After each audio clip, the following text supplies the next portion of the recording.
Good afternoon. I'm Dr. Jazz Atwal. I'm the Deputy Chief Provincial Public Health Officer for the province of Manitoba. Today we're announcing one additional death due to COVID-19 from the Northern Health Region. I want to extend my condolences to all the families, friends and caregivers of this individual announced today.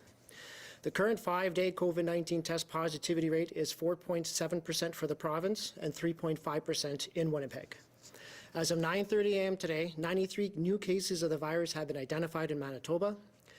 The total number of lab-confirmed cases in Manitoba is 33,176. No new cases of variants of concern are being reported today. I want to clarify VOC case announcements. We've been seeing some confusion as to how cases of variants of concern are reported and counted. Cases of variants of concern are announced following a screening and sequencing process following the identification of a positive test result. They are not included in the new case totals announced daily. When a positive test is received, it's announced as part of the total number of COVID-19 cases. The test is then sent for screening and sequencing, which can take a few days. Once a test is sequenced as a variant of concern, we provide that information. This means that the variant of concern cases are not additional cases. They are already included in the total number of cases announced. Because of the time it takes to identify a variant of concern after a positive test result is received, we have strengthened contact tracing and self-isolation guidelines. This includes shortening the length of time of exposure from 15 minutes to 10 minutes. In addition, all household contacts of someone who has been identified as a close contact of someone with the virus must self-isolate. This will help reduce the spread of the virus. In relation to schools, today I can confirm that the case investigations have linked cases identified as a variant of concern to a case associated with schools. Letters have been sent to 3 school communities to advise them of possible exposures: O.V. Jewett Elementary School and Atwal School in Winnipeg, and Pine Ridge Elementary School in Winkler are those 3. At O.V. Jewett Elementary School and Atwal Taché, it's been determined the cases were close contacts of a case of a variant of concern. All close contacts and their household contacts are isolating. At Pine Ridge Elementary School, case investigations continue to determine any additional details about the initial cases and where they may have contracted the variant of concern. The affected cohorts at the school and on bus routes, as well as all of their family close contacts, are isolating. If parents or guardians have not been contacted by the school or a public health official, they have not been identified as a close contact of a case.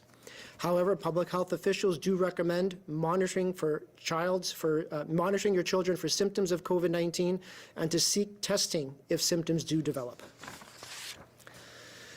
When a variant of concern is identified in a school within school exposures, more aggressive measures for contacts are implemented by public health officials. These officials connect with the school and ensure all close contacts have been identified.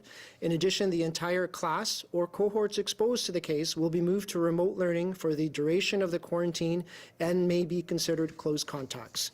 Public health officials make recommendations on a case-by-case basis based on the school exposure. The entire class or cohort and their household members will be required to self-isolate. If a close contact is linked to a variant of concern and the close contact chooses not to be tested, the close contact must self-isolate for 14 days, followed by an additional 10 days for a total of 24 days. The rest of the close contact's household must also self-isolate for the entire 24 days. Some changes for First Nations testing. Data has shown that First Nations people experience severe outcomes from COVID-19 in higher rates and at a younger age compared to other Manitobans.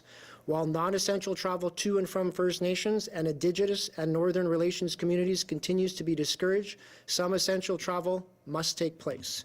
To lower the risk of COVID-19 transmission, public health officials have developed a number of targeted testing recommendations.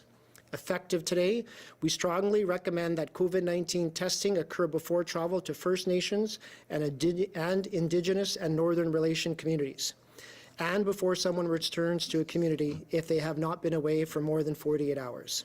Testing is not required for individuals with a previous lab-confirmed COVID-19 diagnosis in the past 3 months. However, testing is still recommended for individuals who have received 1 or 2 doses of a vaccine. Individuals without symptoms traveling to or returning to a First Nations or Indigenous and Northern Relations community can seek testing within 3 days of travel at no cost at several COVID-19 testing sites in Winnipeg, Thompson, and the PA. For more information, visit the testing website at manitoba.ca/COVID-19. Gatherings at licensed facilities.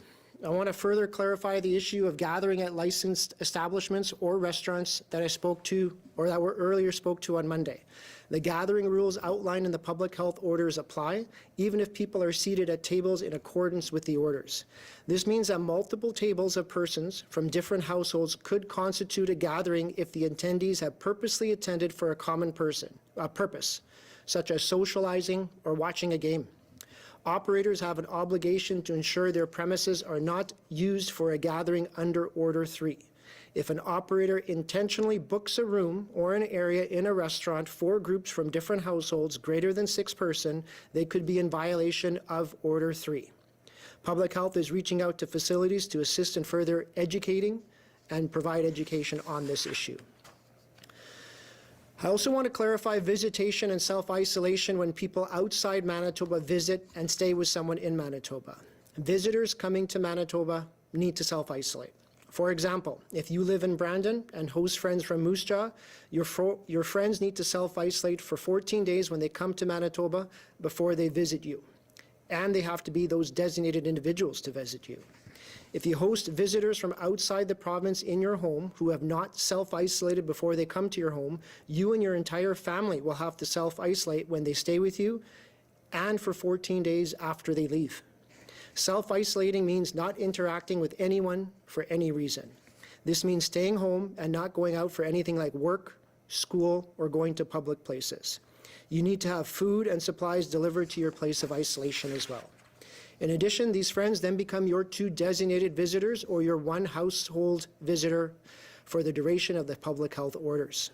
To be clear, if you then host other people in your home under the current restrictions, you will then be in violation of the public health orders and could be subject to fines.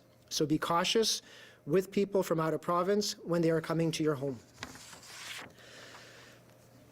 Yesterday, Dr. Roussin outlined some changes to the public health order that are being considered. We encourage all Manitobans to visit engagemb.ca to provide their feedback. This engagement process is the best way to have your views heard. We look forward to seeing the responses from all Manitobans. A couple messages about spring break and Passover and Easter. Manitobans are starting to make plans for spring break, Easter, and Passover. Public Health continues to advise against non-essential travel. If you do not have to travel, you are asked to stay home to help stop the spread of COVID-19 and the variants of concern. Easter and Passover are very common times for families to gather and celebrate. People love to eat together, especially at this time of year. However, we need to be careful as there continues to be a risk of COVID-19 and of the variants of concern. As for gathering together, the current orders allow for 1 other designated household or 2 designated people for the holidays. Restaurants allow for households to eat together inside, while the patio can accommodate up to 6 people from different households.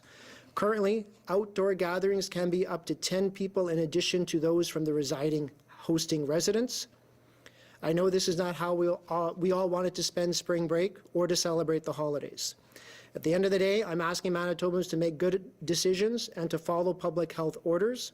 We want to continue to be able to open up, to maintain this opening as well, and we can continue to do that if all Manitobans continue to follow public health orders and messaging. This is not forever, but it is what we need to do right now. I can now open this up for questions. Thank you, Doctor. A reminder to our reporters on the line, you will have 1 preliminary and 1 follow-up question. Up first this afternoon from CTV Winnipeg, Michelle. Hi, Dr. Atwal. I'm wondering, when it comes to the interprovincial travel, the proposed change, how are you planning to police that if this does become one of the parts of the public health order? And how will you distinguish travel for leisure versus business? Yeah, that's a great question. It's something we're thinking about. We're one of the only provinces with a restriction like that in place right now. Obviously, we aren't going to speculate on what will be enacted and what won't be, but it is sort of a decision we'd like to hear, we want to hear back from Manitobans on this. When we're messaging, we've always messaged. Some things are hard to enforce on the order side. I think people need to, again, look at the intent of the order, the spirit of the order. Business side, if someone's traveling for business and you have to go to City X, if you go there to do your work for your job and you come home and it's direct and you haven't done anything else, we are trusting you with that. Realistically, we're not asking you to go someplace, go do work and go visit others. That would constitute a desire that we don't want from public health, and then that would be, if that order is changed, that would be in violation of that order. So again, we are asking Manitobans for trust. We still have low case numbers. We want to maintain these low case numbers as well. It's going to be incumbent upon all Manitobans to be honest with themselves about what they're doing and, how we generate risk. So again, just because you're able to do something, we need to think about, should we do it? Because every single thing that we do generates some risk, and we still have to be cognizant of generating COVID-19 cases. We have to be cognizant of our impacts on the acute care system as well. Thank you. I'm also wondering, since we saw Dr. Rusin and Chief Garrison City get their vaccinations today, when are you getting yours, and why does showing people, the public health officials getting vaccinated, how does it help show people that it's okay? Just explain. Yeah, I've already received my vaccine. I work clinically still, so I see patients. I have been seeing patients all along. I see, roughly 60 or 80 patients a week. So I've received my vaccine. We want to be leaders. We want people to see that the vaccine is safe, that not only are we preaching people getting vaccine, but we're showing people that it's safe to get that vaccine as well. The more that we can do to educate the population on the need for vaccine, I think it's imperative that leaders continue to do that, public figures continue to do that. So any opportunity we have to reach out to community members as well, we should take that opportunity to educate the public on vaccinations, to educate the public on the safety of vaccinations as well. So, that is a real goal from public health, and we're going to be emphasizing that going forward quite dramatically as well. From City News, Stephanie. Hi, Dr. Atwal. Stephanie Lasuk from City News. I'm just wondering, as Dr. Tam said this morning, to hold on to public health restrictions for a bit longer as they're concerned about the spread of the variant, why we're looking to open up kind of in a different, not really following what she's recommending. Yeah, so, again, Manitoba, we've always done what's best for Manitobans. We want to keep the least amount of restrictions on for Manitobans. We're proposing changes. It doesn't mean all the changes will happen. Maybe none will happen. It all depends on, how we're generating cases, how we're looking at hospitalizations and acute care use. So, we've been averaging roughly 77 cases a day for the last 14 days. That is trending up a little bit. We've got, got a lot of people as cases and contacts. We got 300 people using alternative isolation. So people are trying to remove themselves from their households to protect their households and communities as well. Our hospitals have 136 people in them right now. We got 21 people in the ICU. So we're going to be looking at all these things. We have vaccine uptake. We've got just over 83,000 individuals vaccinated. That's a small proportion of Manitobans. So we're going to take a stepwise progression here. We're going to do what we think is safe. What we think won't generate an exuberant amount of cases. We still want a message to Manitobans. Yes, again, things are open. Just because you're able to do 10 different things in one day, should you do that? Pick and choose some of those things you love to do. Maybe just partake in one of those things a day. Again, every interaction that we pursue is a risk. So, Manitobans need to be cognizant of that, and public health is cognizant of that. So, we have specialists in Manitoba. We talk every day about all these indicators, and then following that, we're going to make a decision on what's best for Manitoba. Thanks for that. And then just identifying the variant in schools and given what we know about some of these COVID-19 variants, how concerning is that? Well, it's not unexpected. We have seen cases in Manitoba, obviously. We're seeing an increased number of cases. We're seeing more variants of concern from a case perspective as well. So it was bound to happen in a school setting or where someone in a school got COVID-19 who was at school, let's say. Doesn't mean there's school transmission. So from a public health perspective, we have taken more aggressive measures to mitigate that risk. So, we are looking at if there is a case within a school, even with distancing, even with mask use, and even if there was really no interactions with others in their cohort, we're going to be asking that whole cohort likely to stay home, right? It just depends on a couple of variables, but essentially that is what we're doing. So we're very aggressive with that variant of concern. We want to make sure we mitigate that risk of variants of concern propagating in Manitoba. So those measures are in place. Schools are safe. I've got 3 kids in school. We're sending them to school all the time. We're going to continue to do so. So I encourage parents to continue to do that as well. This shouldn't be about fear. It's about education. It's about understanding risk and understanding the measures that are in place and following public health advice and guidance in relation to cases and contacts. From CHVN, Taylor. Hi, good afternoon. I got a question from a pastor. He's hoping to host regular services outside, but is wondering if that worship gathering size can apply to that or the outdoor space restrictions and just what kind of size limits they could be looking at and what that would be based on.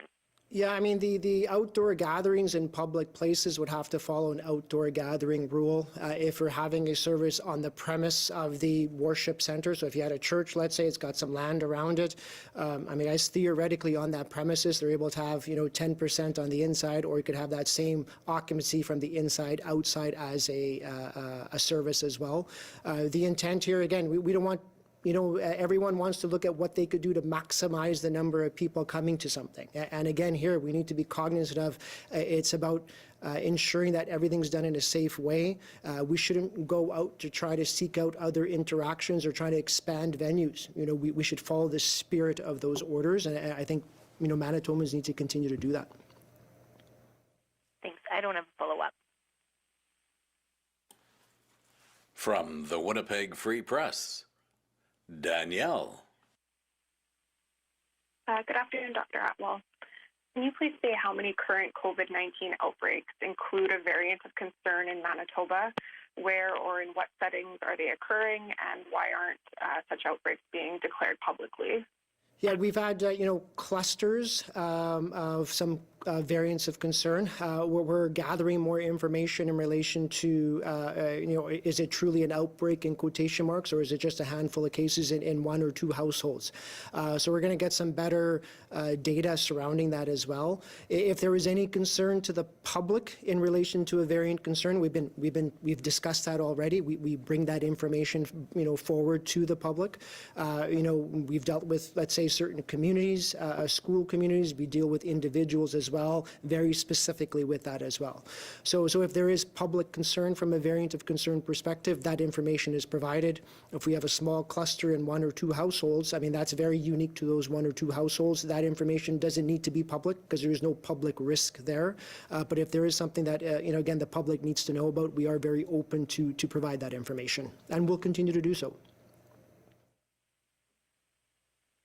Okay, thank you. And when it comes to the school variant cases, why has the province waited until after these cases have been identified to provide information on how they would be handled? And going forward, will those variant cases be indicated in the COVID school dashboard?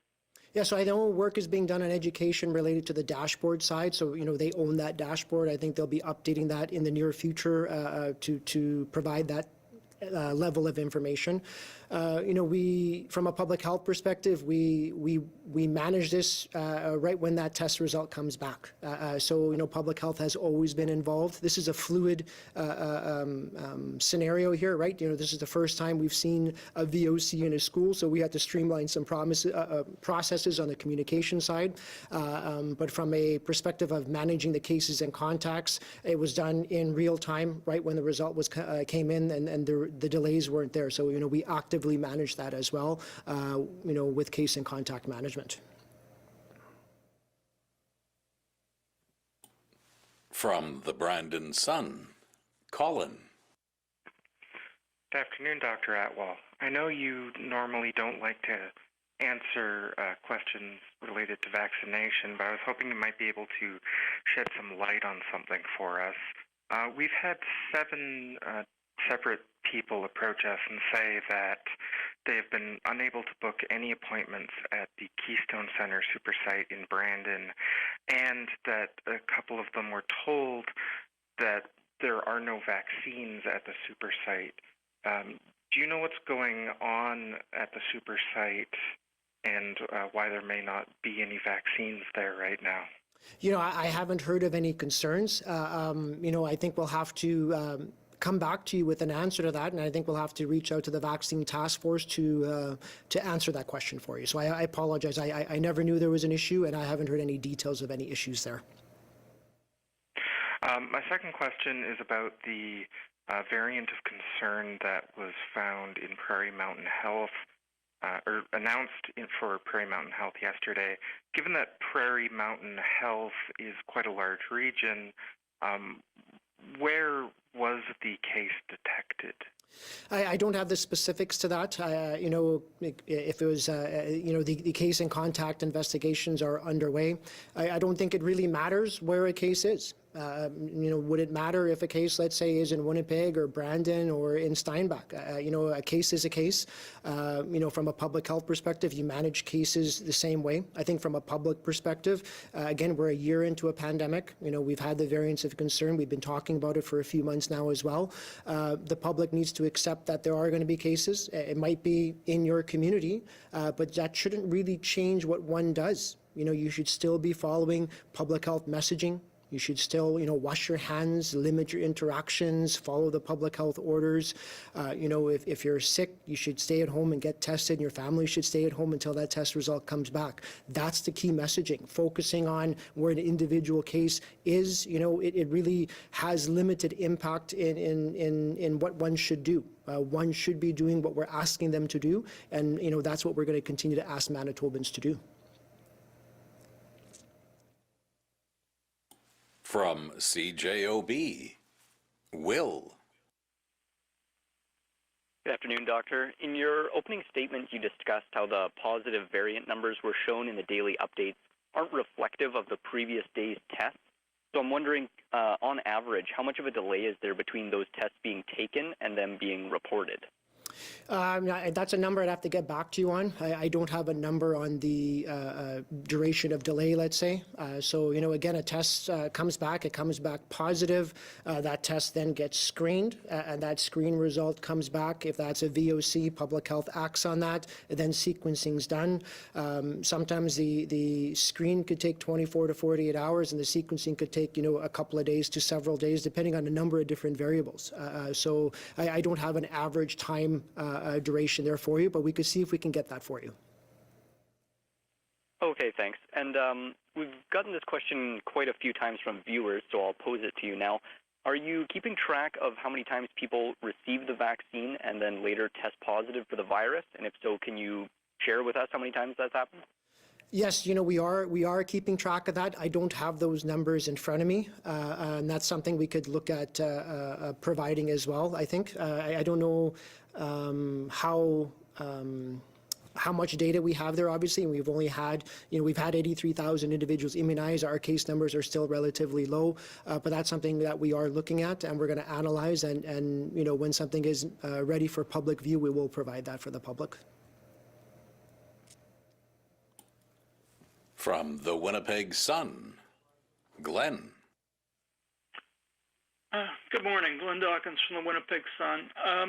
Considering the improvement of numbers basically across the board with increasing in vaccinations, when do you think that we might consider the return of spectators to sporting events, even on a reduced capacity?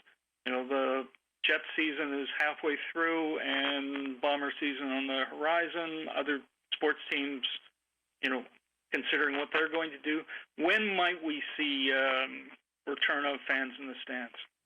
Yeah, that's a great question. I think if you're talking professional sports here, there's other sports where we, may want to look at fans in the stands as well. You're talking about larger events, essentially. So we've had a lot of discussions about this across the country with our colleagues in different provinces. We're looking at the literature surrounding this. It's not going to happen right away. So again, we've had 83,000 different Manitobans vaccinated right now. How do we foresee, let's say, thousands of individuals coming together for an event like a Bomber game or a hockey game. And it's not going to be in the short term here, so short term in the next few weeks, I don't think. There are some variables there that we could look at. The vaccine uptake is very important. So when we look at vaccines and, and a really good uptake amongst Manitobans, what does that vaccine uptake allow us to do? And how does that look? I think those are the questions we're asking right now when we're trying to understand risk with that and what could happen. So from a Manitoba perspective, again, there's going to be lots of vaccine coming into Manitoba. There's an opportunity for every Manitoban over 18, essentially, if vaccine comes in properly, to get vaccinated, by May, sometime in May. That opens the doors with really good vaccine uptake to have some other things occur. Could it happen sooner than that? Sure. Could it happen in some unique circumstances before that as well? Sure. Again, there's a number of variables there. So I would encourage all Manitobans, if you want to look at a sense of normalcy, a sense of getting back to those things we love with lots of other individuals, with having these festivals, with having these sporting matches, with having these concerts in larger numbers, vaccination is going to play a key role in that, and the uptake of that vaccine, the uptake of a very safe vaccine for everyone. So I really encourage everyone, when your name is called, to get that vaccine. When your time is there to get that vaccine, book that appointment, get that vaccine. If you don't mind, I'm going to play devil's advocate for a moment. That the province has decided what it's going to do, and the engagement process with the public is just a public relations exercise that the result won't change regardless of what the engagement would do. What do you say to people who believe that? We meet every day. There's a large group that meet every day. We meet on the weekends. We review data. We're looking at data all the time. There's lots of different individuals there, a lot of specialists, a lot of scientific specialists. There's medical officers of health. There's people from government as well. And, we look at what's safe. When we're proposing something, there's some give and take there. Some things are likely riskier and some are less risky. So is one risky activity, if that's allowed, does that mean two less risky activities? Should we move forward with that as well? So there's going to be some give and take. Nothing's ever set in stone. We do look at that feedback. It's important for us to know what Manitobans desire, what they prioritize, because this is what this is about. This is about getting Manitobans back to some of those things they love. So I encourage everyone to go to that Engage MB survey, take the survey. We want to see tens and thousands of Manitobans taking that survey, and we look at that information. We review it, we analyze it, we try to understand it, and then we try to do what we can to facilitate desires, balancing risk. So there is a bit of give and take there. From CBC Radio Canada, Gavin. Hi, Dr. Atwal. Gavin from Radio Canada. I was wondering if you could tell us which variants of concern are involved in each of the three cases in schools. Yeah, I don't have that information. I don't think we'll be providing that specific information either. We have two different types of variants, obviously, in Manitoba. Regardless of which variant it is, it really doesn't matter. Again, it's about doing those things that public health is asking. We're behaving in a certain manner with these variants of concern from a public health perspective. We're going to continue to do so, but realistically, that level of detail isn't required. I was wondering if you could also give us a bit more detail about the special protocols for schools when there is a variant of concern case. For example, would everybody who has been on a school bus have to self-isolate? What about recess? Just, tell us a bit more about this process. Schools have done a great job. I think we've worked with them from the beginning. We look at that distancing, we look at those cohorts in school. Just because you are in a cohort doesn't mean typically everyone was considered a contact in the past, right? So when we had the normal strain of COVID floating around, if there was a case in a classroom, it's not necessarily that everyone in that cohort was considered a case, or not necessarily everyone on that bus route was going to be a contact as well, sorry. So with the variant of concern, we've taken that extra measure that essentially if you are in that classroom with a VOC, that everyone in that classroom would have to self-isolate. On the bus, depending on the bus and situation, it's sort of a broader brushstroke that we're capturing more contacts. It could be the entire bus depending on the size of the bus and the interactions of that individual, or it could be a larger portion of it. So again, stronger measures to include more because the variant of concern is more communicable. A lot of studies are showing it's 30 to 50% more communicable. So that's why we changed our definition of what a contact is going to be, and we're enhancing our measures and our guidance in relation to self-isolation and who we're considering a contact as well. So we want to continue to make sure schools are safe, and we're going to continue to do that. From CBC Manitoba, Jill. Good afternoon, Dr. Atwal. I'm wondering, with the rise in variants of concern we're now seeing in several different health regions, is this evidence of community spread at this point? How many of these cases cannot be traced to a source? So we have seen some unknown acquisition. I don't have the specific number. Again, those investigations are occurring, and we'll have some better numbers, I think, in relation to unknown acquisition. So we have seen some unknown acquisitions with the VOCs. So again, that is concerning, and that's why, when we ask Manitobans to limit those interactions with people, to follow those orders. Again, every interaction that we have, increases risk. So when everything essentially was, we're in code red, everything was shut down, a normal day might be going to work, your kids go to school, you come home and you might go to a grocery store. Now there's that opportunity, again, for all those individuals to do those things, plus going to a restaurant as a family, plus, going to hockey practice, let's say, with 10 people, or doing some other activity, or going to a restaurant twice a day or 5 times a week. Every extra interaction that we have does increase risk.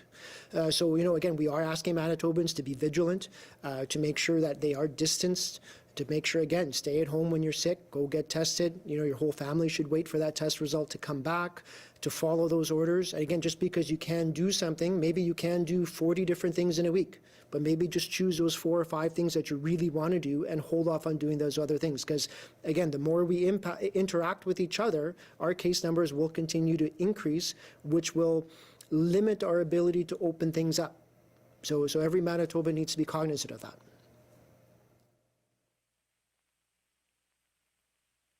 My follow-up is, the age for vaccine eligibility continues to drop. Dr. Reimer suggested it will move to age 65 and up by next week. Do you have a timeline for other ages where we might be, sort of towards the end of next week and into the coming weeks? Will we keep at this pace? We've seen, the age drop about 10 years in the last less than a week. Yeah, so, I don't have the details of that. I know there's an online tool. The vaccine task force would have a better answer for that they know. I just don't have those numbers memorized, and those numbers change on a regular basis as well. Obviously we have smaller numbers of 80 and 70-year-olds than we do of, let's say, 60 and 50-year-olds, right? So that's going to play a role in how quickly some of this drops as well. So I know there's an online tool that you can use, and, if there are more specific questions related to that, you could ask the vaccine task force in relation to that. Our final reporter this afternoon from the Canadian Press, Kelly. Hello. So why only a strong recommendation for COVID-19 testing for travel to First Nations communities? Why not take it a step further and include it in the health order, considering the risks, especially with the spread of variants of concern? Yeah, we don't mandate testing on anyone.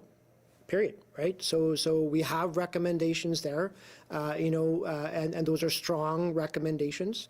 I think in general, most individuals are abiding by those recommendations as well.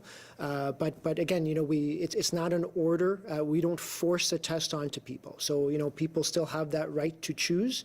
But again, it is recommended. It's strongly recommended. And we do want to mitigate risk. And we want to mitigate risk not only for that individual, we want to mitigate risk for that family and that community. So, those are the things those individuals need to consider and think about. And it's a long time since I've specifically asked this question, but what are you seeing trend-wise for where the infections are coming from? Is it back to travel related? Is it community spread or unknown origin? Yeah, I know we've never got our case numbers down to zero, so we've always been generating cases. Obviously, instead of generating hundreds of cases a day, we're down to less than 100. We sort of dropped to less than 50 for a few days. So there is that ongoing community transmission. So, this is where those cases are being generated from. With the variants of concern, we never naturally created a variant of concern here in Manitoba, so those were imported in by travel, right? So again, there are a number of individuals who travel, who, likely are asymptomatic and for whatever reason had an interaction, and then you get another case developed from that, right? So at the present time, most individuals who become cases are close contacts to a new case. But we still have some who just have an unknown acquisition. And that's going to continue. But again, we want to limit that spread. And again, the measures we've taken, the promotion of AIA is going to help mitigate that spread, but we still need Manitobans to continue to listen to the messaging, to adhere to the orders, and to make sure you're staying at home when you're sick and having yourself tested, and making sure your family stays at home until that test result comes back. Thank you, Doctor. Thank you, everyone. This concludes our media briefing.